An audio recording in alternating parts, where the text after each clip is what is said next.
जब ये हैंडसम लड़का गलती से अपने डॉग को ढूंढने स्कूल आता है तो सभी लड़कियां उस पर तुरंत पागल हो जाती हैं।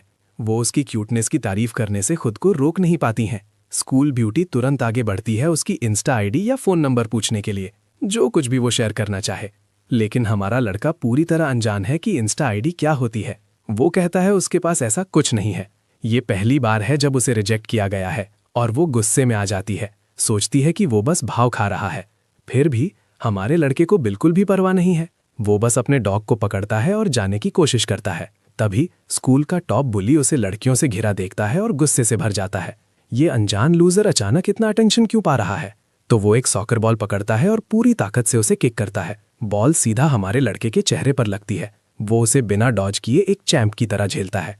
अपनी नाक से निकलते खून को नजरअंदाज करते हुए वो सिर्फ एक बात पर गुस्सा है। उस ठग ने लगभग उसके डॉग को चोट पहुंचा दी थी और अब उसे माफी मांगनी पड़ेगी। लेकिन बुली बस जवाब में हंसता है। वो हमारे लड़के को प्राइवेट चैट के लिए इनवाइट करता है जहां लड़कियां देख पाएं। जैसे ही वो कॉर्नर से आगे बढ़ते हैं, बुली डरता हुआ उसकी पीठ पर किक करता है और वहां पुलिस का एक पूरा गैंग इंतजार कर रहा होता है। वो उसे अपनी मुट्ठियों से ठीक से वेलकम करने के लिए रेडी है। लेकिन पहले मेन बुली उसे वार्न करता है कि स्कूल ब्यूटी के पास दोबारा आने की हिम्मत भी ना करे। हमारा लड़का बस उन्हें पूरी तरह इग्नोर करते हुए मुड़ता है और जाने लगता है। कुछ लड़के तुरंत उसका रास्ता रोकने के लिए आगे बढ़ते हैं और उसके डॉग को डराकर एक बड़ी गलती करते हैं। उनमें से एक डॉग को पकड़ने की कोशिश करता है, लेकिन एक ही पंच में बेहोश हो जाता है। बाकी बुलीज शॉक हो जाते हैं कि उसने उस लड़के को एक ही हिट में गिरा दिया। तो वो सबसे डम मूव करते हैं और उस पर एक साथ अटैक करते हैं। जो वो नहीं जानते वो ये है कि हमारे लड़के के पास इमॉर्टैलिटी का हार्ट है और वो उनके लिए बहुत ज्यादा स्ट्रांग और फास्ट है। तो ये कोई सरप्राइज नहीं है कि उसके कुछ ही मूव्स उन्हें उड़ा देने के लिए काफी हैं। टॉप बुली की लगभग पैंट गीली हो जाती है और वो फेंस से कॉर्नर हो जाता है। हमारा लड़का एक डेवास्टेटिंग फिनिशिंग ब्लो देता है, लेकिन लास्ट सेकंड पर रुक जाता है और उसके सिर के ऊपर दीवार को क्रैक कर देता है। सभी बुलीज डर जाते हैं और उसके जैसे मॉन्स्टर से जितनी तेज भाग सकते हैं भाग जाते हैं। तो हमारा लड़का इतना स्ट्रांग क्यों है और वो डॉग से इतना प्यार क्यों करता है? जॉन विक की तरह ये सब कुछ देर पहले शुरू हुआ था। 2 स्ट्रीट थग्स ने उस पर गैंग अप किया, उसे नीचे खींचने की कोशिश में।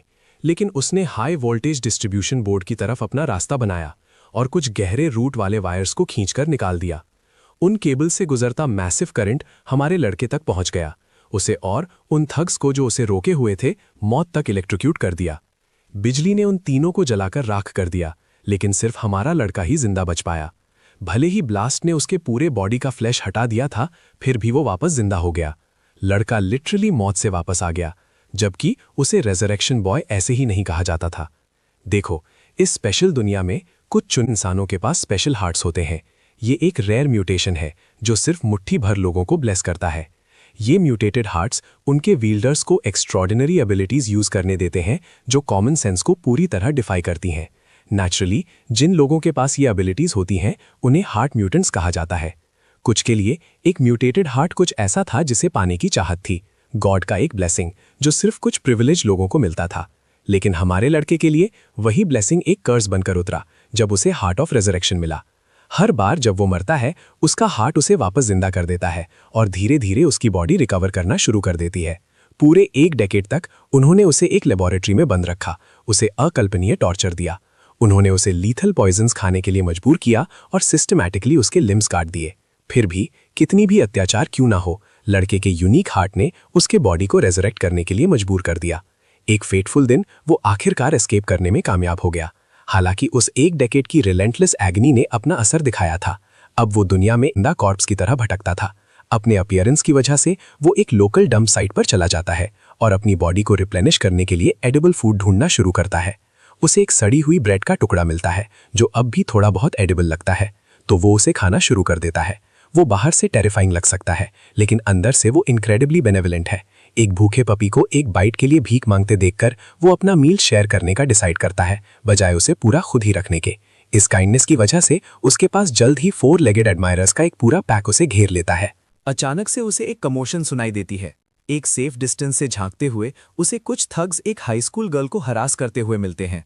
वो क्रीप्स क्लियरली गलत इरादे से हैं, उसे कॉर्नर करने की पूरी कोशिश कर रहे हैं। बेचारी लड़की उनसे रीजन करने की कोशिश करती है, रिक्वेस्ट करती है कि वो बस एक अंडर एज स्टूडेंट है। लेकिन ये absolute degenerate disciples of Epstein परवाह नहीं करते। उन्हें बस अपना अगला विक्टिम चाहिए जिस पर वो गून कर सकें। तुम सोच रहे होगे एक स्कूल गर्ल एक डेजर्टेड साइट पर क्या कर रही है? पता चलता है कि वो डॉग फूड कैरी कर रही है।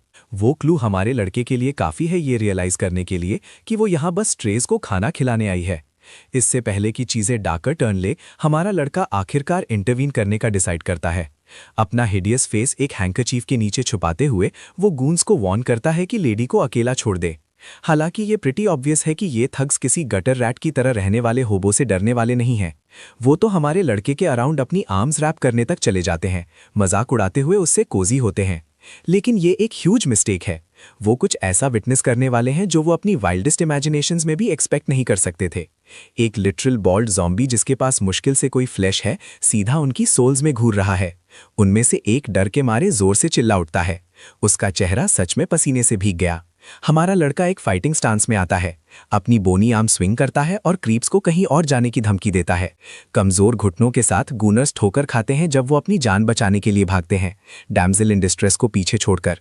लेकिन इस बिना मांस वाले आदमी को देखकर उसे और भी परेशानी महसूस होती है। उसकी डर तब और बढ़ जाती है जब ये डरावनी हड्डियों का ढांचा उसकी तरफ लपकता है, लेकिन बस उसके पास से निकल जाता है। असल में लड़का सिर्फ उस डॉग फूड के पीछे है जो उसने जमीन पर गिराया था। वो उसे ऐसे खाने लगता है जैसे उसका जीना उसी पर निर्भर करता हो। और सच कहूं तो ऐसा ही है। लड़का सिर्फ खाना नहीं खा रहा है, वो उसे सचमुच अंदर खींच रहा है। फिर भी वो अपनी तमीज नहीं भूलता। वो अनजान लड़की को डराने के लिए माफी मांगता है और नर्मता से पूछता है कि क्या वो किबल रख सकता है।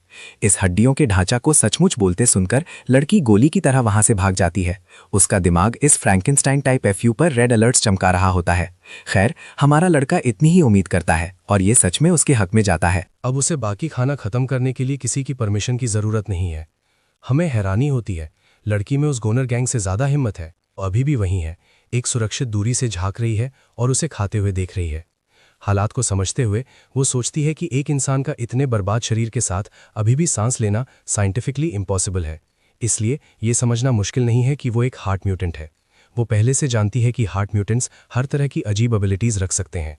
ये रियलाइज़ करके कि उसने अभी उसे बचाया है, वो खुद को कर्जदार महसूस करती है और उसके पास वापस चली जाती है। एक अच्छे इरादे के तौर पर वो ध्यान से उसे एक सबवे सैंडविच ऑफर करती है, ये मानते हुए कि वो भूखा है। जाहिर है लड़का बिल्कुल अनजान है। घटनाओं का ये मोड़ बिल्कुल अनएक्सपेक्टेड है। जैसे ही वो उसे पकड़ने के लिए अपना हाथ बढ़ाता है, वो उसकी लुक से डरकर भागने के लिए माफ़ी मांगती है। फिर भी आप उसे दोष नहीं दे सकते।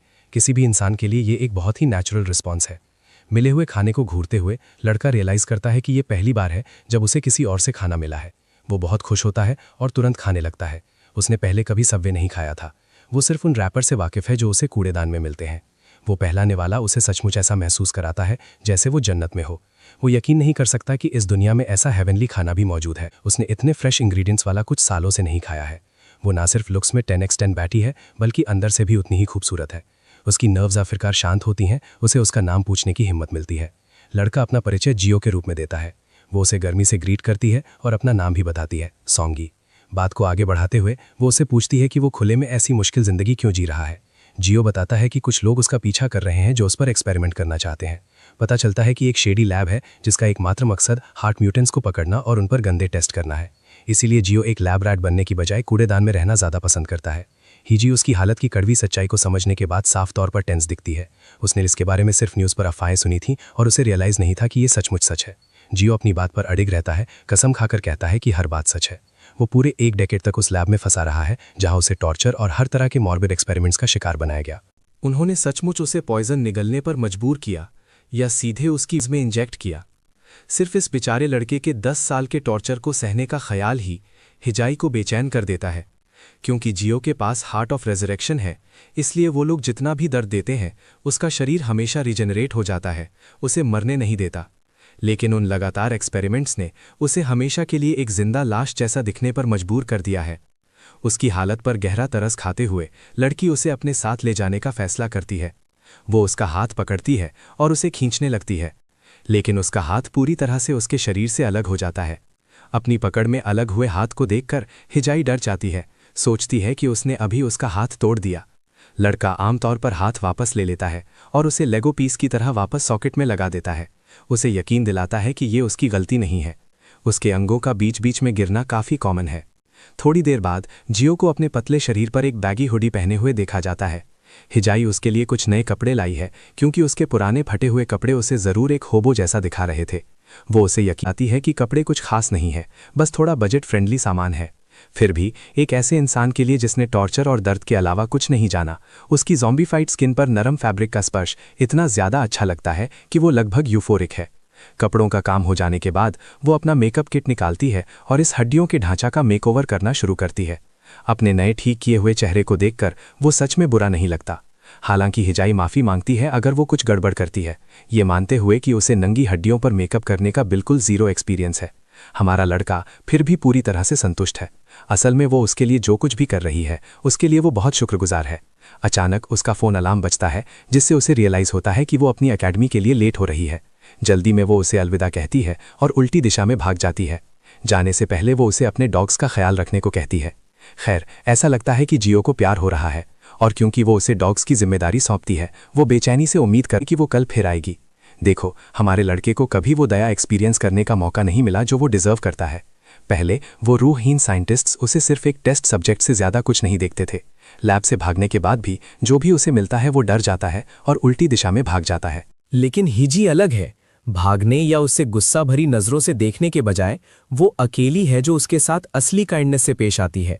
वो उस छोटे पपी का भी शुक्रगुजार है जिसने उसे इतने वक्त तक रोके रखा कि वो उसे मिल सके। तो वो डिसाइड करता है कि वो पप को ऑफिशियली अपना कंपेनियन बनाएगा और एक सही नाम सोचने लगता है।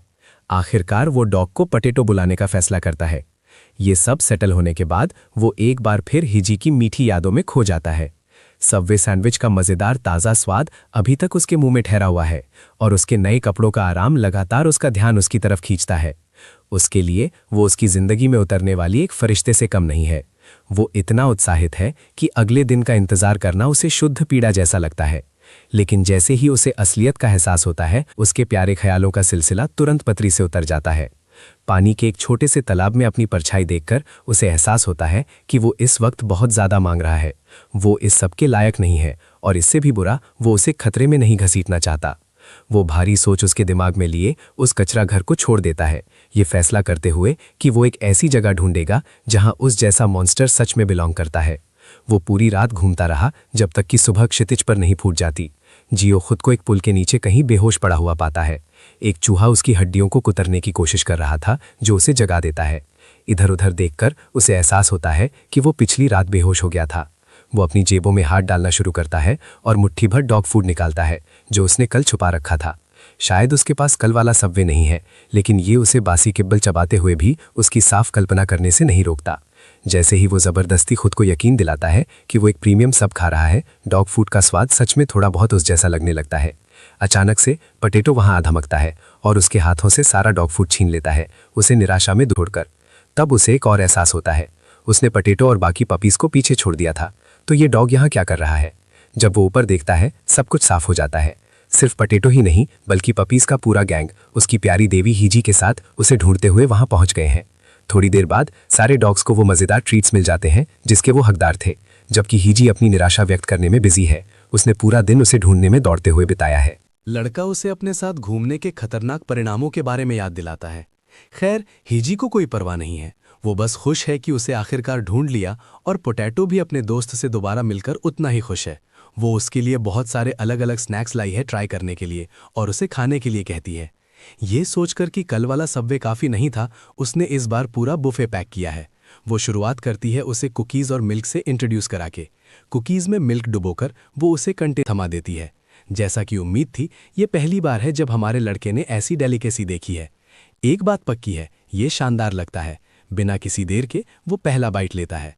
डोपामीन का एक ज़बरदस्त रश उसके नर्वस सिस्टम पर हावी हो जाता है और शुद्ध खुशी के आंसू अपने आप उसके हड्डियों वाले चेहरे से बहते हैं। जैसे कि वो सेंसरी ओवरलोड काफ़ी नहीं था, हिजी उसे पेप्सी ट्राई कराने का फैसला करती है। अचानक जियो की हड्डियां रीजनरेट होने लगती हैं। हिजी बर्ड से कुछ इंचेस ताज़ा हड्डी निकलते हुए देखकर बिल्कुल हैरान है। वो जानने के लिए क्यूरियस है कि उसे पूरी तरह से रिकवर होने में आमतौर पर कितने दिन लगते हैं। जियो बताता है कि असल में इसमें कुछ साल लगते हैं, जिससे लड़की को शॉक लगता है। लेकिन ऐसा तभी होता है अगर वो अपने नरिशमेंट के मुख्य सोर्स के रूप में सिर्फ रेगुलर खाने पर डिपेंड करता है। रीजनरेट करने का एक और तरीका है जो बहुत तेज़ है, लेकिन वो उसे बताने से रुकता है क्योंकि ये सच में काफ़ी मॉर्बिड है। अगर वो बहुत ज़्यादा खून एब्जॉर्ब करता है तो वो अपने हीलिंग फैक्टर को एक्सपोनेंशियली बढ़ा सकता है। ये समझाने के बजाय वो झूठ बोलता है, दावा करते हुए कि ये ऑल्टरनेटिव मेथड सिर्फ एक कंट्रोल्ड लेबोरेटरी एनवायरनमेंट में काम करता है। सब्जेक्ट बदलने के लिए बेचैन वो वापस खाने पर फोकस करने की जिद करता है, लेकिन ही बहुत इंक्विजिटिव है और लैब के बारे में और जानना चाहती है। वो पूछती है कि क्या उन्होंने वहाँ उसे हील होने में सच में मदद की थी। खैर, उन्होंने उसे हील तो किया था, लेकिन सिर्फ इसलिए क्योंकि उन्हें उसे अपने ट्विस्टेड एक्सपेरिमेंट्स के लिए जिंदा चाहिए था। इसके अलावा वो अभी भी उसे एक्टिवली ढूंढ रहे हैं। इसका मतलब है कि वो लगातार भाग रहा है। लड़की को आखिरकार समझ आता है कि वो उसे बिना बताए चुपचाप निकल गया था। आखिरकार वो उसे ऐसे खतरनाक लोगों के साथ उलझाना नहीं चाहता। थोड़ी मासूम होने के कारण वो उसकी सिचुएशन पुलिस को रिपोर्ट करने का सुझाव देती है, सच में ये सोचकर कि ये उसे बचा सकता है। लड़का उसे जल्दी से कड़वी असलियत दिखाता है। अगर वो एक पुलिस स्टेशन में एक जिंदा लाश की तरह दिखते हुए जाता है तो वो उसे तुरंत मॉन्स्टर का लेबल देंगे और वहीं पर गोली मार देंगे। हाई हालांकि आशावादी तरीके से जवाब देती है, ये बताते हुए कि उसकी बड़ी बहन असल में एक पुलिस ऑफिसर है। सिचुएशन को और बेहतर बनाने के लिए उसकी बहन खुद एक हार्ट म्यूटेंट है। ये हमारे लड़के के लिए एक बहुत बड़ा सरप्राइज था, भले ही वो अभी भी बाहर की मदद पर डिपेंड करने के लिए बहुत ज़्यादा हेजिटेंट है। लड़की जिद करती है कि वो उस पर भरोसा करे, उसे यकीन दिलाते हुए कि उसकी बहन बहुत ही बेनेवलेंट टाइप की है। घर जाने से पहले वो दोनों पपीज पर प्यार बरसाते हैं और अभी के लिए उन्हें अलविदा कहते हैं। जब वो साथ चल रहे होते हैं, जियो अपनी गंभीर सिचुएशन पर गौर करता है। वो 3 साल से भाग रहा है और ये पहली बार है जब किसी ने उसे मदद का हाथ बढ़ाया है। ये लगभग अनरियल लगता है, इतना ज़्यादा कि उसे सच में शक है कि वो कभी चिंता मुक्त जीवन पाएगा, एक नॉर्मल जीवन जहां उसे लगातार भागना और छिपना ना पड़े। उसके सबसे गहरे शक तुरंत असलियत में बदल जाते हैं जब एक तेज़ रफ्तार वान जानबूझकर उसे टक्कर मारती है, उसे जोरदार तरीके से दूर फेंकते हुए। एक गंजा बास्टर्ड व्हीकल से बाहर निकलता है और लड़की को अग्रेसिव तरीके से पकड़ लेता है, जबकि उसके गूंज तेजी से हमारे लड़के को पकड़ने के लिए अंदर आते हैं। एक बार जब वो जियो को दीवार से लगा देते हैं तो सब कुछ कमांड करने वाला हेड हॉन्चो आखिरकार बाहर निकलता है और अपने भागे हुए लैब रैट को आखिरकार पकड़कर बहुत स्मग महसूस कर रहा है। लड़के ने जितनी भी तकलीफ दी है, बॉस कसम खाता है कि वो उसे बहुत भारी कीमत चुकाएगा। उनकी वैन रोड पर तेजी से जाते हुए वो बेचारे जियो को रस्सी से पिछले बम्पर से बांध देते हैं और उसे तेज रफ्तार पर कठिन एस्फाल्ट पर घसीटते हैं। जिंदा एक लिटरल पटेटो की तरह छिल जाने के बावजूद लड़का लड़की के बारे में बहुत ज़्यादा चिंतित है। शुरुआत में ही वो इस गड़बड़ में फंस गई, ये पूरी तरह उसकी गलती है, तो उसे बिल्कुल कुछ करना होगा उसे बचाने के लिए। फिर भी अपनी एक बेकार सी एबिलिटी के साथ वो इन भारी विरोधियों के सामने पूरी तरह से शक्तिहीन है। सारी उम्मीद खोकर वो चुपचाप किसी से भी, लिटरली किसी से भी बीच में आने की भीख मांगता है। उसकी दुआएं उसके फर वाले दोस्तों द्वारा जल्दी ही पूरी हो जाती हैं। आवारा पपीज का पूरा झुंड वैंस का पागलपन से पीछा कर रहा है। पटेटो और बाकी सब रस्सी को चबाने लगते हैं, हमारे लड़के को गिरते हुए, और आखिरकार जिद्दी रस्सी को तोड़ने में कामयाब हो जाते हैं। वैन जोर से रुकती है और सारे थग सिचुएशन को कंट्रोल करने के लिए बाहर निकल आते हैं। छोटे डॉग्स को अपने आसपास देखकर गूंज को जरा भी खतरा महसूस नहीं होता। अपने हथियार निकालकर वो बेरहमी से बेचारे पपीज को इधर उधर मारना शुरू कर देते हैं और एक भयानक खूनी हाल छोड़ जाते हैं। अपने छोटे दोस्तों को अपनी खातिर लड़ते और मरते देखकर जियो में उनकी मदद करने की एक तेज बेचैनी जग जाती है, लेकिन अपने पूरी तरह से टूटे और हारे हुए शरीर के साथ वो मुश्किल से ही रेंग सकता है। इस दौरान पोटैटो एक आदमी पर झपटता है और इतना बुरा काटता है कि थक का खून निकलने लगता है। खून को जमीन पर गिरते देखकर जियो को एहसास होता है कि वो इसका फायदा उठा सकता है। अगर वो उस खून को एब्जॉर्ब कर ले जो थग ने अभी गिराया है तो कम से कम वो रीजनरेट कर सकता है। बदकिस्मती से लगता है उसका वक्त खत्म हो रहा है। पोटैटो को भयानक तरीके से मारा जाता है और वो पूरी तरह से होश खो देता है। अपने सबसे अच्छे दोस्त के बेजान शरीर को जमीन पर बाकी झुंड के साथ पड़ा देखकर जियो के अंदर कुछ बदलने लगता है। वो उन मुश्किल 10 सालों को याद करता है जो उसने उस लैब में बिताए थे। हर तरह से टॉर्चर होता और ये सिर्फ एक बार की घटना नहीं थी, ये उसकी रोज की रूटीन थी। जब वो आखिरकार उस जिंदा नरक से भागा तो उसे बाहर की दुनिया में भी कोई सुकून नहीं मिला। उसके साथ एक मॉन्स्टर जैसा बर्ताव किया जाता था, एक चलती फिरती बीमारी जैसा जिससे सब बचकर रहते थे। सब उससे बचकर रहते थे, उसके छोटे फर वाले दोस्तों और हिजी को छोड़कर। उन वफादार दोस्तों की खातिर जिनसे वो आखिरकार घिर गया था और एक नॉर्मल इंसानी जिंदगी जीने के मौके के लिए उसकी जीने की बुनियादी इच्छा और बढ़ जाती है। गिरा हुआ खून उसकी पक्की इच्छा पर रिएक्ट करने लगता है, उसके टूटे हुए शरीर की तरफ चुंबकीय रूप से खींचा चला आता है। खून का एक वोटेक्स उसके चारों तरफ घूमते हुए वो लड़का जो कभी सिर्फ हड्डियों का एक बेचारा ढेर था, पूरी तरह से अपने असली इंसानी रूप में रीजनरेट हो जाता है। वो आखिरकार फिर से एक नॉर्मल इंसान जैसा दिखता है, बिल्कुल वैसा ही जैसा वो बचपन में दिखता था। उसका शरीर अपने पीक पुराने रूप में रीजेनरेट हो चुका है, लेकिन किस कीमत पर? उसके छोटे दोस्तों का भयानक नुकसान। उन जानिरों को तकलीफ देने वाले थग्स को मत भूलो, जो अभी वहीं पूरी तरह से हैरान खड़े हैं इस खूनी चमत्कार को देखने के बाद। उनमें से एक शौक से बाहर आता है और हमारे लड़के पर एक तेज वार करता है, लेकिन नया जन्म लिया हुआ ये एब्सोल्यूट चैट जरा भी नहीं हिलता। वो लिटरली उस हरामी को मारकर दूर फेंक देता है, उसकी तरफ देखे बिना भी। वो सिर्फ पंच नहीं मारता, बल्कि वार के पीछे की शक्ति इतनी भयानक है कि गून हवा में उड़ जाता है और जोर से वैन के साइड से टकरा जाता है। जियो एक पल लेता है अपने मरे हुए दोस्त का शोक मनाने के लिए। वो पोटैटो को अपनी गरम गले लगाता है, चुपचाप उनकी मौत का बदला लेने का वादा करता है। बाकी बचे हुए हरामियों की तरफ अपनी जानलेवा नज़र घुमाते हुए वो इन गूंज से पूछता है कि उन्होंने लड़की को कहाँ ले गए थे, वरना उसके पास लिटरली इंसान को पता सबसे दर्दनाक टॉर्चर टेक्निक्स का फर्स्ट हैंड एक्सपीरियंस है। सीन एक छोड़े हुए वेयरहाउस में कट होता है, जहां पहले वाली कार्स ने अपनी लेटेस्ट हॉस्टेज को रखा था। वो उसके सर से बैग निकालता है और एक एक्सप्लेनेशन मांगता है, लेकिन उसे कुछ समझने से पहले ही वो डर से दर्जन भर थग्स को घूरती है। अचानक अंदर बैठ जाता है और वो सोचने लगती है कि वो कहाँ है। वेयरहाउस फेंके हुए इंसानी लाशों से भरा है, जिन्हें मारा और एक्सपेरिमेंट किया गया है। एक आदमी उसके बालों से पकड़ता है और उसे शोर करने वाली बच्ची कहकर बेइज्जती करता है। वो सोचता है कि क्या वो इतनी शोर मचाने वाली है क्योंकि उसके पास कई जिंदगियां हैं खोने के लिए, लेकिन अच्छी बात यह है कि वो सिर्फ स्केलेटन डूड की परवाह करता है। वो आदमी हिजी को उनके भागे हुए टेस्ट सब्जेक्ट्स में से एक की मदद करने के लिए दोषी ठहराता है, इसलिए वो उसे वॉर्न करता है कि वो उनकी बुरी नज़रों में ना आए, वरना वो 6 फीट ज़मीन के नीचे होगी। आखिरकार इस वेयरहाउस में मरे हुए लोगों का कोई मतलब नहीं है, तो उसकी ज़िंदगी मैटर नहीं करेगी। अचानक बॉस को अपने एक आदमी से कॉल आता है और वो अपने टेस्ट सब्जेक्ट की सिचुएशन जानने की डिमांड करता है। ब्रो को पूरी कहानी पता चलती है कि कैसे डॉग्स ने अपनी जिंदगियां कुर्बान कर दी सिर्फ उस अधमरे स्केलेटन को बचाने के लिए, और कैसे वही स्केलेटन पूरे शरीर में रीजेनरेट हो गया। बॉस को कुछ समझ नहीं आता कि ये लोग क्या कह रहे हैं और वो डॉग के बारे में इन्फॉर्मेशन मांगने की कोशिश करता है। इस दौरान हिजी धीरे धीरे उस स्पॉन्सेस के पीछे के मीनिंग को समझने की कोशिश कर रही है। फैसला साफ हो जाता है जब बॉस को स्केलेटन के भागने की खबर मिलती है। वो अपने स्मूथ ब्रेन्ड अंडरलिंग्स पर चिल्लाने लगता है, उनकी अकेली जॉब को खराब करने के लिए।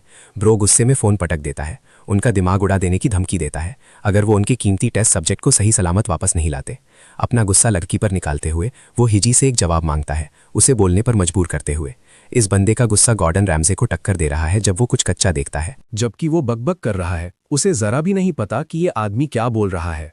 बॉस सोचता है कि वो जानबूझकर अनजान बन रही है और अपनी नाइफ निकालने का फैसला करता है, उसे चाकू मारने की धमकी देता है अगर वो नहीं बोलती।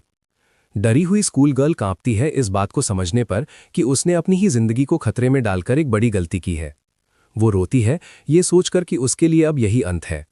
जैसे ही वो पंख उसे मारने वाला होता है, उसका एक गून वेयरहाउस में उड़ता हुआ आता है, सबका ध्यान खींचता हुआ। एक आदमी पर ध्यान और बढ़ जाता है, कोई हथियार नहीं, सिर्फ नंगे हाथ।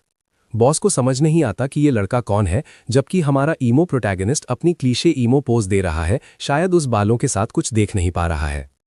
एक गुंडा उससे भिड़ने की कोशिश करता है, बच्चे को भिखारी बोलकर, पर जियो अपने ड्रिप पर वो पागल रिस्पेक्ट बर्दाश्त नहीं कर सकता और उस बेवकूफ को गले से पकड़ लेता है। सिर्फ अपनी नंगी पकड़ से ब्रो उस आदमी का गला कुचल सकता है। फिलहाल वो खून की प्यास में है। डरावनी तरीके से उन्हें याद दिलाता है कि इन्हीं डैश की वजह से पटेटो और बाकी कुत्ते मरे थे। बाकी बेवकूफ जुजुत्सु काइजन स्टाइल में हमारे लड़के पर हमला करने का फैसला करते हैं। पहले वाले ने उस पर एक सही वार करने में कामयाब हो जाता है, पर उससे बिल्कुल भी नुकसान नहीं होता। जियो एक जबरदस्त काउंटर करता है, एक ही वार में उस लड़के का चेहरा बिगाड़ देता है। एक और आदमी पीछे से उस पर हमला करता है, उसका कॉलर पकड़ते हुए अपने साथी को जियो के चेहरे पर कोहनी मारने की इजाजत देता है।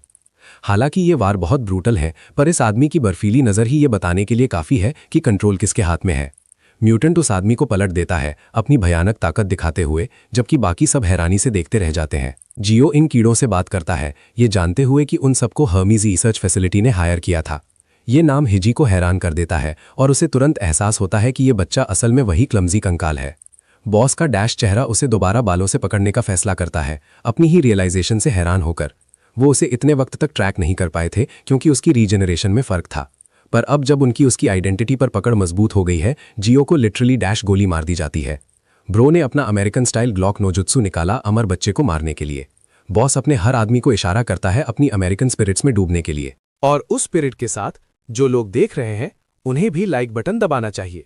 गोलियां हर दिशा से चलती हैं, जियो के शरीर को बिगाड़ती हुई, जैसे नर्क की आग बरस रही हो।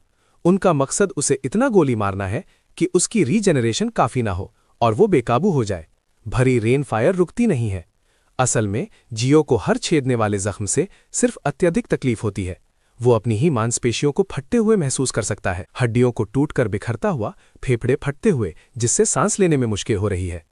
उसे इस तरह टॉर्चर और मौल होते देखकर हिजी रोने लगती है जब वो इन बेरहम आदमियों से रुकने की भीख मांगती है।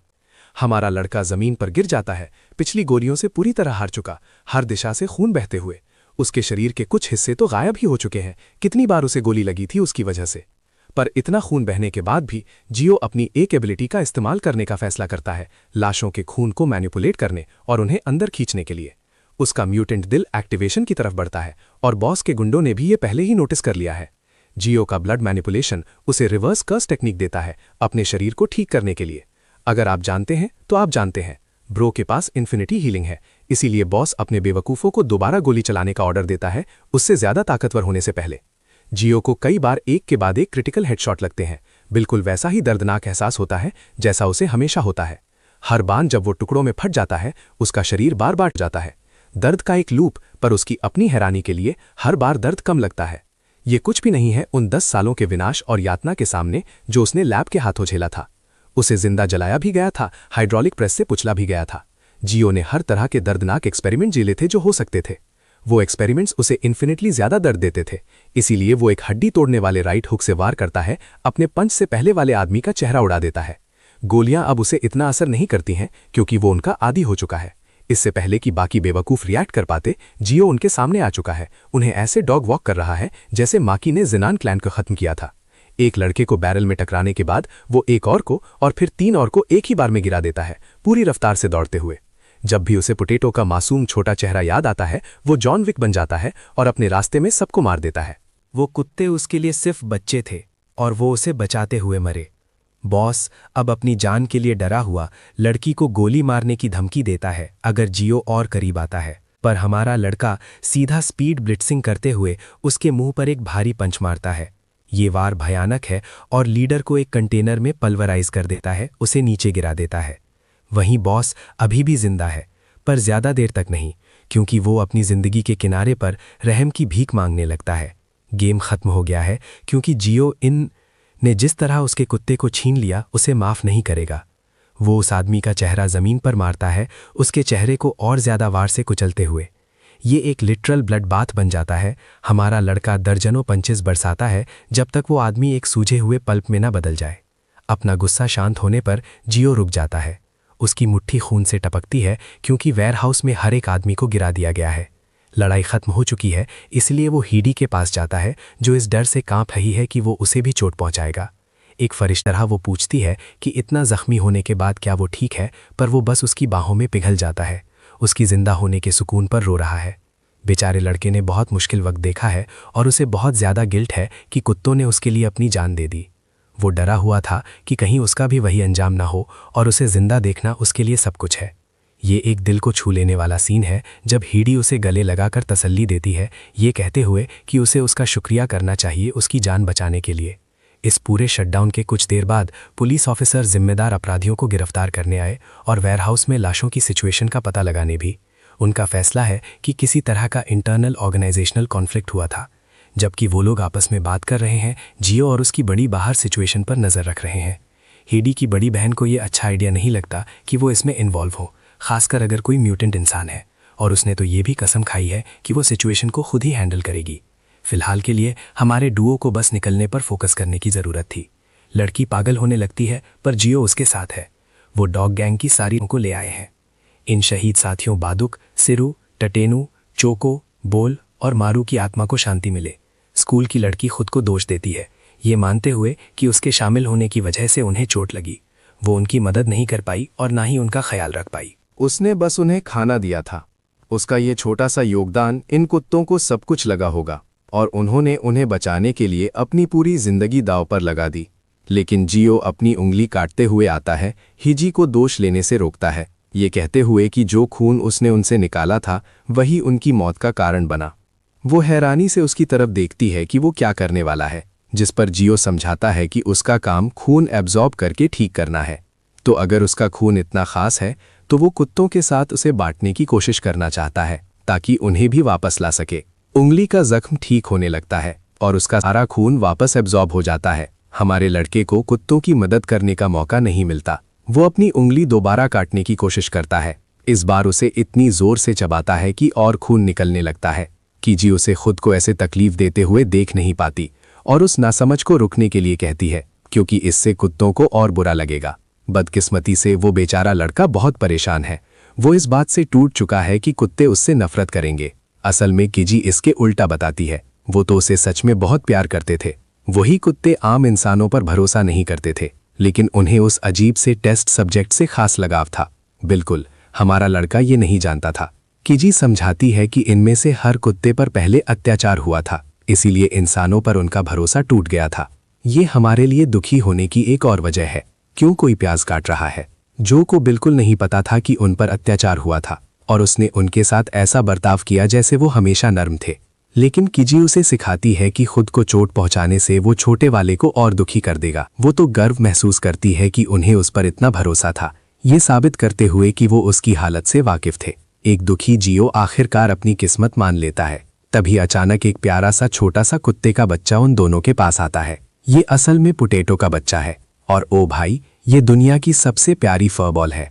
वो छोटा सा जीव जियो की तरफ खिंचा चला आता है और उसे उत्सुकता से घूरने से पहले अपनी पूंछ हिलाता है। जियो ने जैसा सोचा था, उससे नफरत करने की बजाय कुत्ते का बच्चा असल में उसके हाथ चाटकर लगाव और प्यार दिखाता है। ये प्यारा बच्चा आखिर में जियो के पास आराम से सो जाता है, इस बात की पुष्टि करते हुए कि सब बच्चे उसे पसंद करते हैं। जब छोटा वाला सो चुका है, कीजी सोचती है कि उन्हें अब क्या करना चाहिए। ऐसा नहीं है कि वो एक नए जन्मे बच्चे को अकेला छोड़ सकते हैं। वो उसे घर ले जाने का ख्याल करती है, लेकिन जियो का मामला अभी भी एक समस्या है, क्योंकि उसके साथ एक ऑर्गेनाइजेशन ने गलत किया था जो उसकी तलाश में लगी हुई है। हिजी अपनी बड़ी बहन को तुरंत फोन करने के लिए भागती है और फिर वो उसे बताती है कि उन्होंने क्या किया। हमारा बिल्कुल उलझा हुआ है कि क्या हो रहा है। लेकिन अगले सीन में हम अपने अगले ठिकाने पर पहुंचते हैं। हमारे लड़के ने पहले कभी इतना आलीशान और बड़ा कमरा नहीं देखा था। असल में वो अभी भी सोचता है कि वो डर डर के चल रहा है और औपचारिक रूप से पूछता है कि क्या वो अंदर आ सकता है। हिजी उसे याद दिलाती है कि ये वही नासमझ है जिसने उसकी रक्षा की थी, तो वो उसकी कर्जदार है। फिर ये बात भी है कि उसकी बड़ी बहन हार्ट म्यूटेंट से मिलना चाहती है। असल में हिजी की बहन एक केस की जांच कर रही है जो हर्मीज फैसिलिटी से जुड़ा हुआ है। जब हमारा लड़का पहली बार आईने में देखता है तो वो सच में अपनी ही परछाई पर चीख पड़ता है। भाई को विश्वास नहीं हो रहा कि वो ज्यादा सुंदर हो गया है और आखिरकार उसके पास एक सही शरीर है। इतने समय से उसे लगता था कि वो पूरी तरह ठीक नहीं हुआ था। जब से वो छोटा लड़का था, उसका चेहरा कभी पूरी तरह से रीजेनरेट नहीं हुआ था, तो उसे पता ही नहीं था। लैब में भी रीजेनरेशन धीमा था और हर बार जब वो रीजेनरेट हुआ, वही समय था जब उस पर एक्सपेरिमेंट किया गया था। ये पहली बार है जब वो अपना असली रूप अनुभव कर रहा है और जितना ज्यादा हाई उसकी सुनती है, उतना ही वो समझती है कि भाई की कहानी में कुछ गड़बड़ है। लेकिन उससे बढ़कर हाल ही में कुछ और चीज उसे परेशान कर रही है। वो जानने के लिए उत्सुक है कि अब जब वो रीजेनरेट हो गया है और इतना बूढ़ा नहीं लगता, तो उसे क्या बुलाना चाहिए। अपनी उम्र का अनुमान लगाते हुए जियो भूल जाता है कि कितना समय हो गया है। वो लड़का 7 साल की उम्र में लैब में दाखिल हुआ था और उसने सालाना टेस्ट 7 बार दिए थे। फिर वो 3 पूरे सीजन्स फेल हो गया, मतलब अभी वो लगभग 17 साल का है, जिससे हाई अपना ड्रिंक थूक देती है। वो विश्वास ही नहीं कर पाती कि भाई उसकी ही उम्र का है और इतने समय से उसने एक शब्द भी नहीं बोला जब वो उसे एक सीनियर की तरह ट्रीट कर रही थी। पूकी जियो शर्मा जाता है और कहता है कि उसे बस देखा जाना पसंद था और उसे ज्यादा फर्क नहीं पड़ता था। उसका ये पहलू देखकर वो उसे बहुत प्यारा लगता है और उन्हें आम तरीके से बात करने को कहती है। डिनर का समय है तो वो उसे हाथ मुंह धोने को कहती है। जल्दी ही पप्पी खाना खाने लगती है और हमारा लड़का भी। खाना स्वादिष्ट है, भले ही वो सिंपल है। ही तो ये भी बताती है कि वो अच्छा खाना नहीं बनाती, लेकिन वो खुश है कि उसे सब कुछ पसंद आ रहा है जो वो परोस रही है। जियो बहुत खुश है कि उसे सालों की गुलामी के बाद प्रीमियम खाना खाने को मिल रहा है, जबकि हिजी अपनी बहन की तरफ से माफी मांगती है, जो लगता है आज काम की वजह से घर नहीं आ पाएगी। डिनर खत्म हो जाता है। सारे मील्स खत्म होने के बाद वो उसे रात के लिए काउच पर सोने को कहती है। जियो उसे अपमान की तरह नहीं लेता और फर्श पर सोना पसंद करता है, लेकिन वो उसे कंबल इस्तेमाल करने और जो वो चाहे वो करने के लिए जोर देती है। ही बाहर जाती है, ये जोर देते हुए कि उसे अपने रूम में होमवर्क खत्म करना है, तो उसे पहले सोना होगा। बत्तियां बुझा दी जाती हैं हमारे लड़के को अकेला छोड़कर, जब वो एक मॉडर्न टीवी पर अपनी परछाई देखता है। उसे घर में हर जगह फूल मिलते हैं, लैब के ठंडे माहौल के बिल्कुल विपरीत। और फिर वो बहुत नरम सोफा है जिस पर वो बैठा है। पप्पी अपना खाना खाती है और आखिर में उल्टी कर देती है। घबराकर हमारा लड़का उसकी मदद को आता है। जब वो बच्चा उल्टी करता है, वो एक डकार लेती है दोबारा खाना खाने लगने से पहले, हल्के की हैरानी के लिए। वो सब बस एक बहुत बड़ा डर था इस फर बॉल की वजह से, जिसे शायद पता भी नहीं कि वो एग्जिस्ट करता है। जियो खुश है कि कुछ सीरियस नहीं है और सोफा पर सो जाता है। उसकी सॉफ्ट टेक्सचर में बहुत मजा आता है। चीजें और अच्छी करने के लिए उसका छोटा पप भी उसके साथ सो रहा है। इस पॉइंट पर जियो सोचता है कि उसे छोटे वाले का नाम क्या रखना चाहिए। चूंकि ये एक पटेटो का बच्चा है, वो कई नाम सोचता है जैसे पटेटो फ्राई, और उसे फ्रिटर कहने का डिसाइड करता है। वो मंचकिन को नींद में खो जाते हुए देखता है, असली खुशी और मजा महसूस करते हुए। आज उसने एक डिलिशियस खाना खाया, एक प्रॉपर बाथ ली और फाइनली एक लविंग नींद सोई। पता नहीं तुम लोग क्या सोचते हो, पर यह कैरेक्टर मुझे डेंजी की याद दिलाता है। पर इन सब चीजों के बावजूद जियो उस ठंडी रियलिटी से वाकिफ है कि उसे जो कुछ भी मिला है वो सब उससे वापस लिया जा सकता है। उसे लैब की भयानक यादें याद आती हैं, कैसे टेस्ट सब्जेक्ट्स भाग रहे थे जब फैसिलिटी यूनिट उन्हें न्यूट्रलाइज करने के लिए मोबिलाइज हुई थी। एक अचानक एक्सप्लोजन ने सब्जेक्ट्स को उड़ा दिया, डेब्रीज ज्यादातर पर गिरते। इसने उन्हें ऐसी पोजीशन में डाल दिया जहां से वो बच नहीं सकते थे, जबकि मास्टर चीफ ने अपना बिग डिक फ्लेम थ्रोवर निकाला और उन पर चला दिया।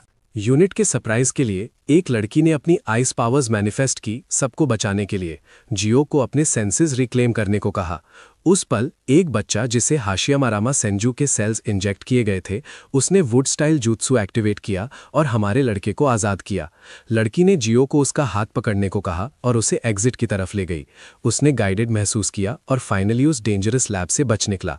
वो सब कुछ भी नहीं था क्योंकि एंड में वो अलग हो गए, और जबकि वो कंफर्ट महसूस कर रहा है, उसके फ्रेंड्स खतरे में है।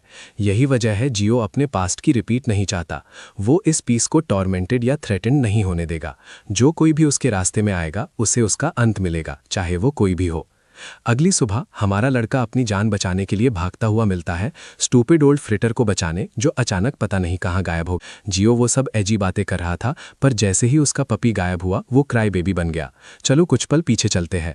हाई स्कूल चली जाती है और चाहती है कि वो घर का ख्याल रखे जब तक बिग सिस नहीं आती। वो उसे विदा करती है जबकि वो सोचता रह जाता है कि स्कूल लाइफ कैसी होती है। फ्रिटर एंग्शियस है और किसी वजह से दरवाज़ा खुरच रहा है। दोनों कन्फ्यूज्ड हैं कि उसे चोट लगी है या बस बोर्ड है। यहीं पर हमारे लड़के ने पप को वॉक पर ले जाने का एक्सीलेंट आइडिया सोचा, पर हिजी को लगा कि उसके लिए ये रिस्की था।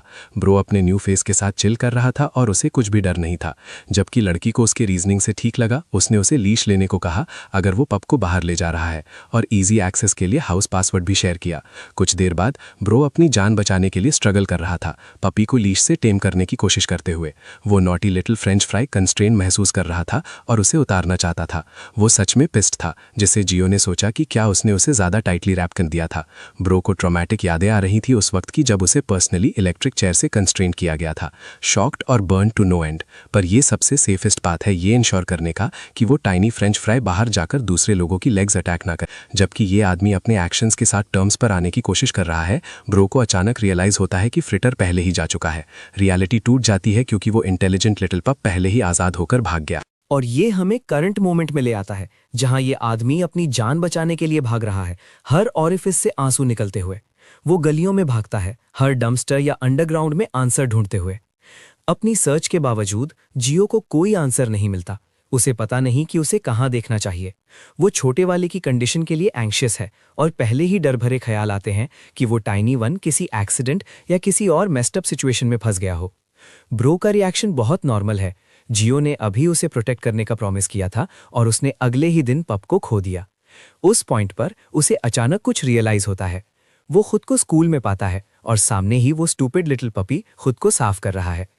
करते हुए जियो रियलाइज करता है कि पपी ने हयागी की सेंट यूज की होगी उसे ट्रैक करने के लिए। पर जबकि ये दोनों एक मोमेंट एंजॉय कर रहे हैं, पीटी टीचर बच्चे को इंटेंस स्पीड से भागते हुए नोटिस करता है। जियो को परवाह नहीं है और वो स्कूल ग्राउंड्स में घुस जाता है, वही जगह जहां एक फुटबॉल मैच खेला जा रहा है। वो एक पेड़ के पीछे छिप जाता है, एंटरटेनिंग स्कूल लाइफ पर रिफ्लेक्ट करते हुए। यहां तक कि स्टूडेंट्स के एक ग्रुप की बात सुनते हुए जो हार्ट म्यूटेंट्स के बारे में बात कर रहे हैं। न्यूज़ में पहले ही है कि फैसिलिटी एक स्पेसिफिक म्यूटेंट की रिकवरी के लिए एक वूपिंग बिलियन वॉन देने को तैयार है। इन लोगों को सिर्फ पैसे की परवाह करते और हार्ट म्यूटेंट्स को आउटसाइडर्स की तरह ट्रीट करते देखना जियो के लिए नॉर्मल पर्सन्स पर्सपेक्टिव समझने के लिए काफ़ी है। वो रियलाइज करता है कि इन लोगों के आसपास होने से वो डेंजर में है और फ्रिटर को ढूंढता है, उसे पीछे लोकेट करता है। कुछ वॉनबी टिकटॉकर गर्ल्स ट्रेंड्स बना रही हैं और ऐसे एक्ट कर रही हैं जैसे वो प्लैनेट पर सबसे बैडेस्ट शिट है। अचानक रियल बैड शिट, जिसे हाफ ईट फ्रेंच फ्राई भी कहा जाता है, क्लब में आता है और अटेंशन चुरा लेता है। वो उस पर फिदा हो रही हैं और पपी को फ्लेक्स करने के लिए पिक्चर्स ले रही हैं। जब अचानक हमारे लड़के की ग्लूमी फिगर फ्रेम में आती है, उन्हें बुरी तरह डरा देती है। लड़कियां उसे क्रीपी सोचती हैं, उसे पर्वर्ट कहती हैं, जबकि जियो को पता नहीं क्या करना है। वो एक फ्लस्टर्ड फेस के साथ अपोलोजाइज करता है, लड़कियों का अफेक्शन जीतते हुए। वो अज्यूम करती हैं कि वो अपने कपड़ों से कोई फ्रेशमैन हो सकता है या एक ट्रांसफर स्टूडेंट भी, पर वो रिकॉर्डिंग इंटरप्ट करने के लिए अपोलोजाइज करता है। हिलेरियसली लड़कियां उन्हें ज्वाइन करने का ऑफर भी करती हैं, पर वो रिजेक्ट करता है। उनमें से बैडी उसकी इंस्टाग्राम पूछती है। ये पहली बार है मिनजोंग ने किसी डूड पर एडवांस किया है, तो ये शॉकिंग है। इसी लड़की के 1 लाख फॉलोअर्स हैं, तो वो एक बोनाफाइड इन्फ्लुएंसर है। मिनजोंग तो असल में इस लड़के को एंगेजमेंट बेट की तरह यूज करना चाहती है, क्योंकि वो क्यूट है और उसे लगता है कि वो इतनी हाई एंड माइटी है कि कोई उसे कभी मना नहीं करेगा। लेकिन जियो उसे मना कर देता है, रही होती हैं। और मैं तुम्हें बता रहा हूं, ये लड़की फटने वाली है। ब्रो बस अपना डॉग लेता है, उसकी बातों को इग्नोर करता है और सिर्फ फ्रिटर की सेफ्टी की परवाह करता है। उसी वक्त एक रेड हेड पंक आता है, पूछते हुए कि ये नया लड़का कहाँ से आया है। टियो को मिनजोंग पसंद है और उसके बड़ी सब सोचते हैं कि ये शाय बच्चा जानबूझकर अपने पपी को यूज कर रहा है उससे बात करने के लिए। वो गुस्सा हो जाता है, ये एक्सेप्ट नहीं कर पाता कि कोई उसके मील पर नजर डाल रहा है। तो टियो बॉल पकड़ता है और उसे फुल स्पीड से स्लैम करने का डिसाइड करता है उसे सबक सिखाने के लिए। बॉल कांटेक्ट करती है और सीधा हमारे लड़के की तरफ जूम करती है, जिसे पता भी नहीं होता कि वो कहां से आई। जियो कैजुअली उसे देखता है बिना हिले, तो बॉल लिटरली उसके फेस पर फुल रिकॉइल के साथ स्मैश होती है, वापस ऊपर शूट करते हुए। लड़कियां उसे चेक करने के लिए देखती हैं, रियलाइज करते हुए कि जियो को हर जगह खून निकल रहा है। इनोसेंट और क्यूट एक्ट करते हुए टियो प्रिटेंड करता है कि ये सब बस एक एक्सीडेंट था, जबकि मिंगजोंग उसे डांटती है उसे लगभग टकराने के लिए। जो बात हमारे लड़के को सच में गुस्सा दिलाती है वो ये नहीं कि उसे फेस पर स्लैम किया गया, बल्कि ये कि उसे यहां लगभग हर्ट हो गया था। वही पपी अभी लवाइथन को डिवावर करने वाला लग रहा है। टियो हंसता है, वो बिग माउथ हमारे लड़के को बिलिटल करने की कोशिश करता है, पर सडनली रियलाइज करता है कि उसकी क्रश देख रही है। तो वो सिचुएशन को डिप्लोमैटिकली हैंडल करता है, प्रिटेंशियसली ऐसे एक्ट करता है जैसे उसे जियो की कंडीशन की परवाह है। हमारा लड़का बस इस लड़के को एक वार्निंग के साथ छोड़ देता है, क्योंकि उसने एक पेट की सेफ्टी को थ्रेटन किया था। लेकिन क्योंकि टियो ने अपॉलॉजी दी, वो सब कुछ ठीक है और चला जाता है।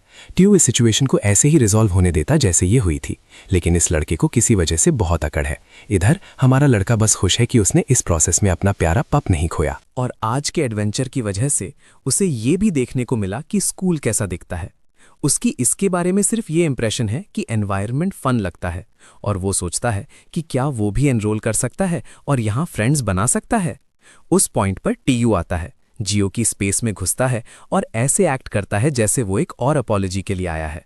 उसकी भरपाई करने के लिए पंक हमारे लड़के को ट्रीट करने का ऑफर करता है, जो जियो के लिए एक स्ट्रेंज ऑफर है, जो कई स्वीट सॉल्यूशंस के बारे में सोचता है। ब्रो इतना नईव और एक्साइटेड है कि वो एक्चुअली ऑफर पर अग्री हो जाता है, जबकि टेयू पप को कुछ खाना खरीदने के लिए भी अग्री करता है। लेकिन जैसे ही वो कॉर्नर में मुड़ते हैं, ये पंख जियो को ऐसे बैकफुट करता है जैसे एक पंख। अब उसके पास बच्चा वहां है जहां वो उसे चाहता है, अपने सभी गूंज के साथ, जो सब उसे डेंस होने के लिए मजाक उड़ाते हैं। यहाँ उनमें से 1 डजन है और उनका प्लान है कि बच्चे को कुछ रियल फिस्ट्स का फीस्ट करवाया जाए।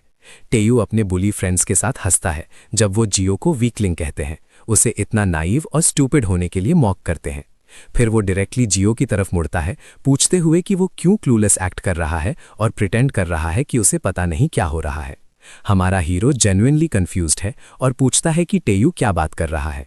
वो इंसिस्ट करता है कि उसने कहीं भी एक्ट नहीं किया या कोई शो नहीं किया, क्योंकि लड़के को जेन्युइनली पता नहीं उसने क्या गलत किया।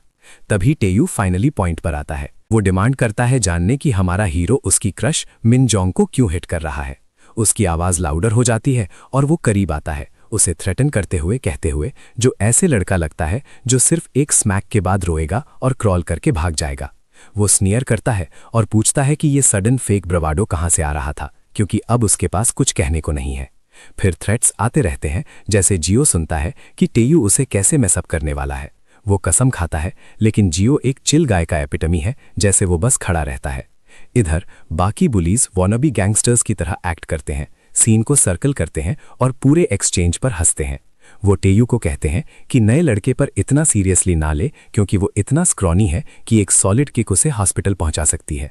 वो हमारे हीरो के डॉग को भी मौकरी में घसीटते हैं, मजाक करते हुए कि स्कूल में डॉग लाना लड़कियों को इम्प्रेस करने का कोई आउटडेटेड ट्रिक होगा। उसे स्ट्रेंज और क्रिंज एज हेल कहते हैं। फिर भी इसमें से कुछ भी टेऊ को शांत नहीं करता, उल्टा ये उसका गुस्सा बढ़ा देता है। वो हमारे हीरो को बिरेट करता रहता है, उस पर एक्यूजेशन के बाद एक्यूजेशन डालता रहता है। जियो धीरे धीरे रियलाइज करते हुए कि वो कितना फूलिश रहा है, डिसबिलीफ में अपनी फोरहेड पर थप्पड़ मारता है। उसने एक्चुअली सोचा था कि टेओ ने उसे हैंग आउट करने के लिए बुलाया था।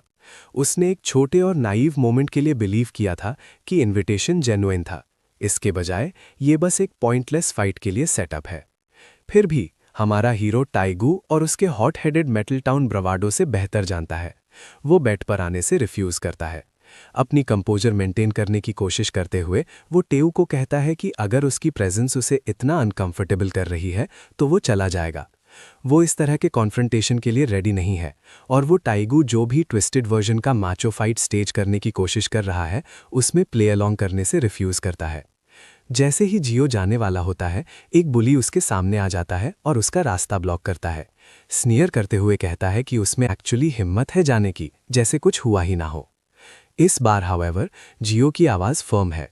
वो लड़के को रास्ते से हटने को कहता है क्योंकि वो उसके प्रेशियस पपी फ्रिटर को डरा रहा है। छोटा फ्रिटर भी गुस्सा दिख रहा है। इरिटेटेड होकर बुली अपना हाथ उठाता है और हमारे हीरो को फेस पर थप्पड़ मारने की कोशिश करता है। फ्रिटर को जियो की तरह ही मट कहता है, सिर्फ इसलिए क्योंकि बेचारा पपी उस पर भौंकने की हिम्मत करता है। लेकिन उसके हाथ कांटेक्ट करने से पहले ही हमारा हीरो मूव करता है। अगली सेकंड में उसकी फिस्ट क्लीनली बुली के फेस पर कनेक्ट होती है। उसे पीछे फ्लाइंग भेजती है जैसे पार्क से सीधा बाहर मारा गया बेसबॉल। वो जमीन पर जोर से गिरता है, स्प्रॉल्ड आउट और स्टंड। एक पल के लिए सब बस घूरते रहते हैं। वो पजल्ड है, जो वो देख रहे हैं उससे लगभग ऑफेंडेड है।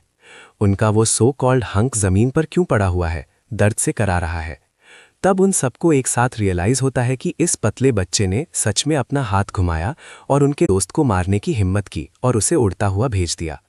गुस्से में वो जियो पर हमला करते हैं, पर जो वो समझ नहीं पाते वो ये है कि जियो ब्लड थर्स्टी नहीं है, पर वो कभी भी खुद को डिफेंड करना नहीं छोड़ेगा। उसके अंदर कुछ भयंकर सा जाग उठता है और कुछ ही सेकंड्स में वो हैरानी वाली स्पीड से मूव कर रहा होता है। वो एक के बाद एक पंच मारता है और लिटरली गली में आदमियों की बारिश हो रही होती है। और इस सब के बीच फ्रिटर हमारे हीरो की बाहों में सुरक्षित रहता है, प्रोटेक्टेड और हैरानी से शांत। आखिर में हमारा हीरो टेयू के सामने खड़ा होता है। जैसे ही वो उसके चेहरे पर वार करने वाला होता है, वो आखिरी सेकंड में अपना पंच रीडायरेक्ट करता है और उसके बगल वाली दीवार में मारता है। इम्पैक्ट से दीवार जोर से क्रैक हो जाती है। हमारा हीरो अपनी मुट्ठी नीचे करता है और नर्मता से टेयू को बताता है कि उसने उन्हें सीधे रोकर रुकने को कहा था, क्योंकि वो उसके छोटे पपी को डरा रहे थे। क्रैक हुई दीवार का नज़ारा ही काफ़ी है। बाकी के बुलीज पीले पड़ जाते हैं और पीछे हटने लगते हैं, पलटकर भागने से पहले। यहाँ तक कि महान टैगू भी, जो कुछ ही मिनट्स पहले टेंट्रम फेंक रहा था, अब स्पीचलेस खड़ा है। अगर एक दीवार ऐसे क्रैक हो सकती है, तो अगर जियो का पंच उस पर पड़ता तो उसका सिर एक कैंडी के टुकड़े की तरह क्रश हो जाता। उसे ये रियलाइजेशन जोर से लगती है कि उसने गलत इंसान से पंगा ले लिया है। आंसू स्नॉट्स के साथ मिल जाते हैं जैसे ही वो अचानक हमारे हीरो के सामने झुकता है, बार बार सॉरी बोलते हुए।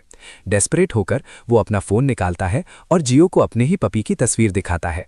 वो इंसिस्ट करता है कि वो डॉग को नहीं मारने वाला, कि वो भी एक डॉग ओनर है और कभी भी एक प्यारे से छोटे जानवर को नुकसान नहीं पहुंचाएगा। वो फोटो स्वाइप करता है, ये दिखाने की कोशिश करते हुए कि उसका पपी कितना क्यूट है। इसे मर्सी के लिए बार्गेनिंग चिप की तरह यूज करते हुए हमारा हीरो एक 7 साल के बच्चे जितना मासूम तस्वीरों को देखता है और सोचता है कि डॉग सच में प्यारा है, क्योंकि टेयू भी एक डॉग ओनर है। शायद वो पूरा बुरा नहीं है। आखिर में जियो कुछ नहीं कहता, पर उसे एक अलग रियलाइजेशन होती है। उसने ताकत सोचने से ज्यादा यूज कर ली है और अब वो अचानक बहुत भूखा है। उसने आज कुछ नहीं खाया है और वो खालीपन उसे परेशान करना शुरू कर रहा है। टेयू इस बदलाव को समझ नहीं पाता, मानता है कि जियो उन्हें माफ करने का नाटक कर रहा है, सिर्फ सिचुएशन से कुछ खाना निकालने के लिए। इस बीच कीजी अपनी क्लासरूम में बैठी है, चुपचाप पढ़ रही है, पूरी तरह से अनजान कि उसका नया दोस्त बाहर स्कूल ग्राउंड्स में केओस मचा रहा है। अभी के लिए ये उसकी चिंता नहीं है। कैफेटेरिया में टेयू जल्दी से हमारे हीरो को अंदर ले जाता है और उसके लिए स्नैक्स का ढेर खरीदता है। जैसे ही जियो खाना देखता है, उसके मुंह में पानी आना शुरू हो जाता है और छोटा फ्रिटर भी एक्साइटमेंट से खुश हो जाता है इतनी सारी ट्रीट्स देखकर। टियो देखता है जब हमारा हीरो और फ्रिटर स्नैक्स को खा जाते हैं, सोचते हुए कि हमारा हीरो पागल है, पागल स्ट्रांग, पर एक टोटल लूजर की तरह एक्ट कर रहा है। वो बड़बड़ाता है कि कोई हैरानी नहीं कि वो उस जैसे लड़के को पसंद नहीं करता। बस हाल ही में वन पंच से जियो ने लिटरली किसी को उड़ता हुआ भेज दिया था। टियो सोचता है कि कहीं हमारा हीरो कोई बॉक्सर या एथलीट तो नहीं, पर अगर वो होता भी तो ऐसी दीवार क्रैक करना इम्पॉसिबल है। उसने अपनी लाइफ में ऐसा कुछ कभी नहीं देखा। पक्का होकर कि उसे रीइंफोर्समेंट की जरूरत है, वो अपना फोन उठाता है और अपने भाई यंग चिल को कॉल करता है, जो 20 साल का गैंगस्टर है और अपने दोस्तों के साथ पोकर खेल रहा है। वो हेल्प मांगता है, बताते हुए कि वो फंस गया है क्योंकि उसे किसी रैंडम लड़के ने पीट दिया है। यंग चिल टियो की हेल्प करने से खुश नहीं है, किसी रैंडम लड़के को पीटने में, पर टियो आर्ग्यू करता है कि जियो सीरियसली स्ट्रांग है और लिटरली उसे इस बार इज्जत बचाने के लिए भीख मांगता है। एक और गैंग मेंबर पूछता है कि वो किसके बारे में बात कर रहा है और यंग चिल टियो का मजाक उड़ाता है, पर क्योंकि वो बोर्ड है वो हेल्प करने को अग्री हो जाते हैं। यंग चिल उसे कहता है कि वो बाद में आएगा और टियो को हमारे हीरो को उनके पास लाना चाहिए। टियो कॉल काट देता है, ग्रिन और स्मर्क करते हुए, सोचते हुए कि उसने सुना है कि जियो अब मर गया है। पर अगले ही पल हमारा हीरो उसके पास आता है और उसे अपना कुछ खाना ऑफर करता है, कहते हुए कि उसे अकेला खाते हुए अजीब लग रहा था और वो शेयर करना चाहता है। टियो मना कर दे, कहते हुए कि वो सब कुछ जियो के लिए लाया था और ज्यादा खाना ऑफर करते हुए। जियो फिर उसे फ्रिटर के साथ शेयर करता है, जिसे टियो सोचता है ये लूजर इतना स्ट्रांग कैसे है। वो हमारे हीरो का हाथ नोटिस करता है और रियलाइज करता है कि जब उसने दीवार पर पंच मारा था तो उसकी रिस्ट हर्ट हो गई थी, पर अब वो पूरी तरह नॉर्मल है। वो डॉट्स कनेक्ट करना शुरू करता है, ऑनलाइन एक वीडियो याद करते हुए हार्ट म्यूटेंट्स के बारे में, जो हर शेप और साइज में आते हैं। पॉपुलेशन के 0.001% से भी कम होते हैं, पर रियल लाइफ में इनक्रेडिबली स्ट्रांग होते हैं। छुपकर टियो सीधे जियो से पूछता है कि क्या वो एक हार्ट म्यूटेंट है। हमारा हीरो कुछ बोलकर मना करने की कोशिश करता है, पर वो झूठ बोलने में बहुत बुरा है। ये दर्दनाक रूप से ऑब्वियस है। टियो पीला पड़ जाता है। उससे पहले कभी कोई हार्ट म्यूटेंट नहीं मिला और हमारा हीरो एक नॉर्मल इंसान लगता है। चिंता में कि जियो कितना डेंजरस हो सकता है, टेऊ यंग चिल को दोबारा कॉल करता है। जब वो उसे इन्फॉर्म करता है कि जियो एक हार्ट म्यूटेंट है, वो अपनी लक पर ट्रस्ट नहीं कर सकता। सब अलर्ट हो जाते हैं। टेऊ फोन पर शांति से फुसफुसाता है कि ये डेंजरस और उन्हें मीटिंग कैंसिल कर देनी चाहिए, पर यंग चिल मना कर देता है, कहते हुए कि ये और भी अच्छा अपॉर्चुनिटी है और वो हमारे हीरो को प्रॉपर्ली हैंडल करेंगे। टेऊ अग्री करता है, पर हमारा हीरो बीच में बोलता है, कहते हुए कि उसने खाना खत्म कर लिया है और टेऊ को बस घर चले जाना चाहिए। टेऊ आर्ग्यू करने की कोशिश करता है कि क्योंकि अभी लंच ब्रेक का बहुत सारा टाइम बचा है, उन्हें कुछ करना चाहिए, क्लास स्किप करनी चाहिए और हैंग आउट करना चाहिए। वो जियो को आर्केड ले जाता है। चमकदार गेम्स और फ्लोर्स देखकर जियो अपनी एक्साइटमेंट रोक नहीं पाता। यहाँ तक कि टेऊ भी कंफ्यूज हो जाता है। ये जियो का पहला बार है आर्केड में और वो शर्माते हुए एडमिट करता है कि उसने कभी नहीं जाना था कि ऐसी जगह भी एग्जिस्ट करती हैं। सब कुछ उसे अमेज करता है, यहाँ तक कि एक सिंपल क्लॉ मशीन भी दुनिया के 7वें अजूबे की तरह लगती है। जियो नोटिस करता है कि मशीन में वही लबूबस डॉल है जो उसने पहले हिजी के हैंडबैग पर देखी थी। टेऊ कंफ्यूज हो जाता है। अगर जियो लबूबस के बारे में नहीं जानता तो उसने अपनी लाइफ में क्या किया है। टेऊ पैसे डालने का ऑफर करता है ताकि हमारा हीरो ट्राई कर सके, पर हमारा हीरो क्लॉ गेम में बुरा है, तो टेऊ आगे बढ़ता है और लबूबस जीत जाता है। जियो बहुत खुश हो जाता है, अब उसके पास हियाई जैसी ही डॉल है। उसे ये रियलाइज नहीं होता कि टाइगू उसके पीछे चुपके से काम कर रहा है, उसे बिजी रखते हुए जब तक गैंगस्टर्स नहीं आ जाते। टेऊ सजेस्ट करता है कि वो कैरियोके रूम में चले। वो हमारे हीरो को एक गाना सिलेक्ट करने और गाने को कहता है। जियो कहता है कि उसे कोई गाना नहीं आता, पर टेऊ जिद करता है कि कुछ तो होगा जो वो जानता हो। जियो वो एक ही गाना गाना शुरू करता है जो उसे आता है, एक नर्सरी राइम, पर इतने जुनून से कि वो ऑलमोस्ट अडोरेबल लगता है। टेऊ को यकीन नहीं होता कि एक बड़ा आदमी बच्चों का गाना गा रहा है और सोचता है कि हमारा हीरो एक्टिंग कर रहा है क्या। जियो एक्सप्लेन करता है कि ये लिटरली वो एक ही गाना है जो उसकी मॉम ने उसे सिखाया था जब वो 7 साल का था और अलग हो गए थे। तब से उसने नॉर्मल लाइफ नहीं जी है और पॉप कल्चर नहीं जानता। ये सुनकर टेऊ सैड फील करता है, ये रियलाइज करते हुए कि जियो नॉर्मल लाइफ नहीं जी सका, और सस्पेक्ट करता है कि कुछ गहरा चल रहा है। वो इमोशनल हो जाता है और पैसे ऑफर करता है। क्या है कि क्योंकि हमारा हीरो नॉर्मल लाइफ नहीं जी सका, वो उसे टीनेजर की तरह जीना सिखाएगा। वो अलग अलग गेम्स खेलते हैं, ड्रम्स बजाते हैं, वीडियो गेम्स और डांस भी करते हैं। जैसा एक्सपेक्टेड था, हमारा हीरो हर चीज में बैड है। कुछ देर बाद वो आर्केड से निकल जाते हैं। टाइगू बहुत फन करने की वजह से हाँफ रहा है। वो कन्फेस करता है कि उसने अपनी लाइफ में इतना फन कभी नहीं किया। वो अपना फोन चेक करता है और अपने भाई यंग चाउल का कॉल देखता है। रियलाइज करता है कि टाइम निकल गया और वो अपना टास्क भूल गया था। वो जियो और फ्रिटर के साथ फोटो बूथ पिक्चर्स देखता है, सोचता है कि वो कितना इडियट है जो उसने दुश्मन के साथ तस्वीरें ली। पर जियो की नाइविटी उसके दिल में कुछ बदल देती है। वो अकेला एलीवे में जाता है, हमारे हीरो को साथ नहीं लाता जैसा प्रॉमिस किया था। वो यंग चू से अपोलोजाइज करता है, कहता है कि उससे गलती हो गई और हमारा हीरो एक्चुअली म्यूटेंट नहीं है। गैंगस्टर्स अनॉनिड हो जाते हैं, कहते हैं कि उसने उनका टाइम वेस्ट किया, पर टेयू परसिस्टेंट रहता है। अंदर से वो जानता है कि उसके एक्शन सिर्फ डॉग के लिए नहीं है, बल्कि जियो और उसकी पर्सनालिटी की वजह से हैं। उसने जियो से पूछा था डॉग ही उसकी एकलौती फैमिली है, और उसे रियलाइज हुआ कि ऐसा ही है। टाइगू सॉरी फील करता है, पर समझता है कि उसका अपना पपी ही उसकी लाइफ है और वो उसके लिए कुछ भी करेगा। वो कन्फेस करता है कि पहले जब दोस्तों ने फ्रिटर को टंग करने की कोशिश की थी तो वो भी ऑलमोस्ट गुस्सा हो गया था। ये सिर्फ पपी के बारे में नहीं है, ये हमारे हीरो और उसके डॉग के साथ उसके रिश्ते के बारे में है। जब टाइगू वहां खड़ा होता है, एक गुस्सा उसके चेहरे की तरफ उड़ता है, उसे जमीन पर गिरा देता है। अचानक योंग चियल उसे सर से उठाता है, म्यूटेंट के वेयरअबाउट्स के बारे में पूछता है, और इस बार योंग चियल टेयू के भाई जैसा नहीं लगता। यॉल टेयू से पूछता है कि क्या वो सोचता है कि वो जोक कर रहा है, पर टेयू सिर्फ उस प्रेशियस मेमोरी के बारे में सोच सकता है जो उसने हाल ही में जियो के साथ बनाई थी। योंग चियल उसे बिरेट करता रहता है, कहता है कि सब वहां एक म्यूटेंट को पकड़ने के लिए इकट्ठे हुए हैं और वो तब तक नहीं जाएंगे जब तक उनके पास एक म्यूटेंट कस्टडी में ना हो। वो टेयू को कहता है कि अगर वो अपनी इज्जत बचाना चाहता है तो बोलना शुरू करे। टाइगू परसिस्टेंट रहता है, जिद करता है कि ये सच में एक मिसअंडरस्टैंडिंग थी। वो एक्सप्लेन करता है कि उसने पूरा दिन हमारे हीरो के साथ स्पेंड किया, और अगर जियो सच में एक हार्ट म्यूटेंट होता तो उसे कुछ ऑफ सेंस होता, पर वहां कुछ भी नहीं था। हमारा हीरो बस एक लूजर है जो आर्केड में भी अच्छा स्कोर नहीं कर सकता और सॉकर खेलते हुए हाफने लगता है। टियो एक काइंड जेस्चर के तौर पर स्माइल करने की कोशिश करता है, एडमिट करता है कि उसने गलती से योंगचो का टाइम वेस्ट किया, पर योंगचो खुश नहीं होता। योंगचिल फिर टाइगू को हक करता है, अपोलोजाइज करता है और पूछता है कि क्या वो अपसेट है कि उसने उस पर चिल्लाया और उसे मारा। इससे पहले कि टाइगू रिप्लाई कर पाए, यंग पॉइंट आउट करता है कि उसके चेहरे पर साफ लिखा है कि वो झूठ बोल रहा है और डिमांड करता है कि वो क्यों लास्ट मिनट पर अपनी स्टोरी बदल दी। यंग कंटिन्यू करता है, कहता है कि म्यूटेंट वो नहीं है जो ट्यू सोचता है। वो स्केरी नहीं दिखते, पर वो ह्यूमंस जैसे नहीं है, वो डेंजरस है, दुनिया को एक बहुत हजार्डस जगह बनाने के केपेबल है। ट्यू को बस सच रिवील करना चाहिए ताकि वो सब चले जाए।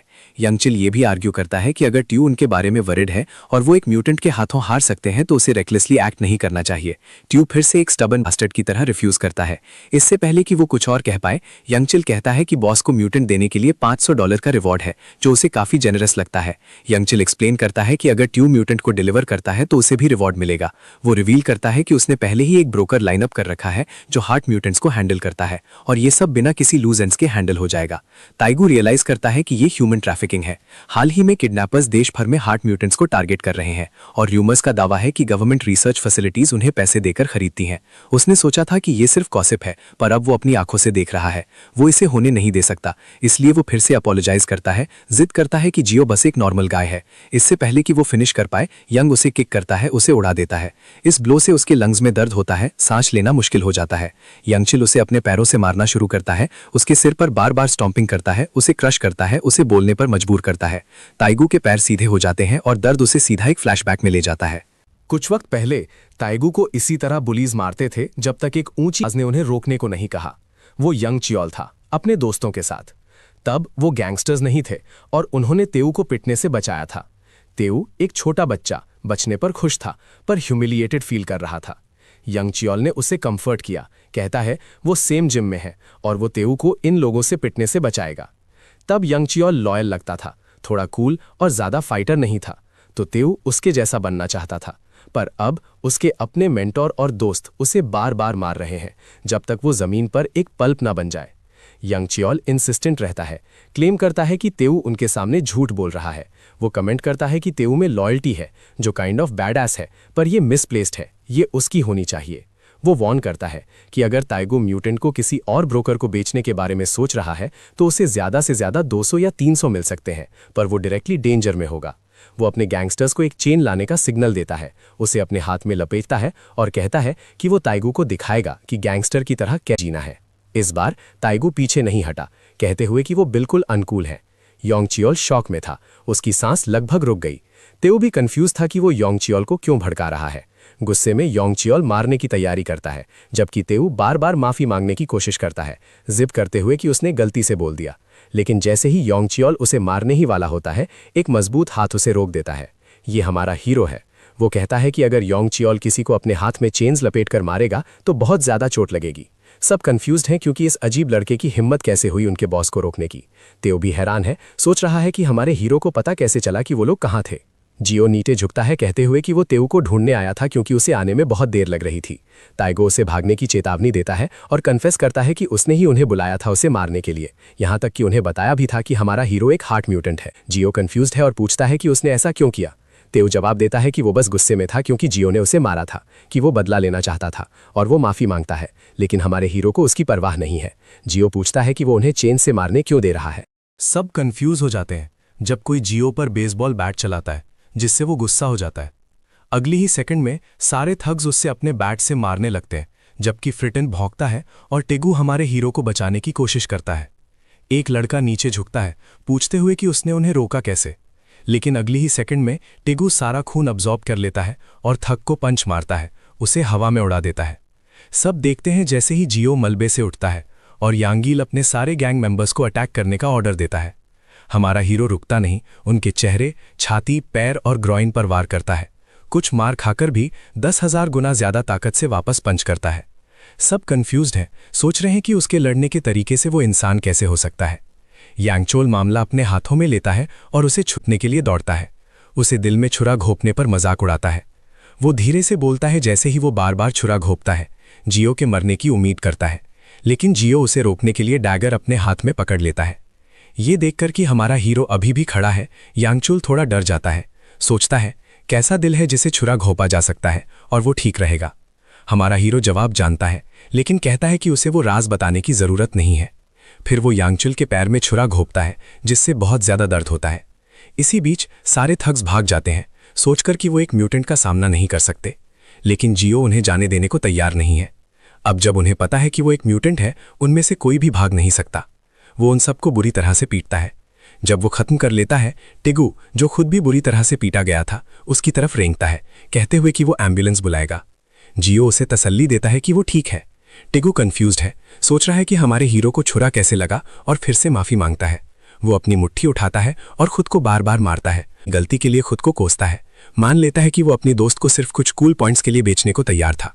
वो कन्फेस करता है कि वो उन लड़कों के साथ हमेशा रहता था और तब सब कुछ ठीक लगता था, पता नहीं कैसे। उसने सोचा था कि कूल होना ऐसा ही होता है, लेकिन अब उसे एहसास होता है कि ये सारे आदमी डेंजरस थे और उसे बुरी संगत में नहीं रहना चाहिए था। अचानक जियो टेगू को नाक से खून पोंछने के लिए एक कपड़ा देता है। वो असल में एक पपी पीप पैड है, लेकिन तेयो को परवाह नहीं है और वो उसे फिर भी इस्तेमाल करता है। वो बड़बड़ाते हुए कहता है कि उस जैसा कोई दोस्त कहलाने के लायक भी नहीं है। हमारा हीरो बस मुस्कुराता है, कहते हुए कि वो खुश है कि तेयो खुद को दोस्त समझता है और उसके लिए इतना ही काफी है। ये सुनकर जियो एक बार फिर तेयो के दिल को छूता है और तेयो बदले में उसे गले लगा लेता है। तेयो को साफ दिखता है कि हमारा हीरो ही असल में सबसे कूल लड़का है।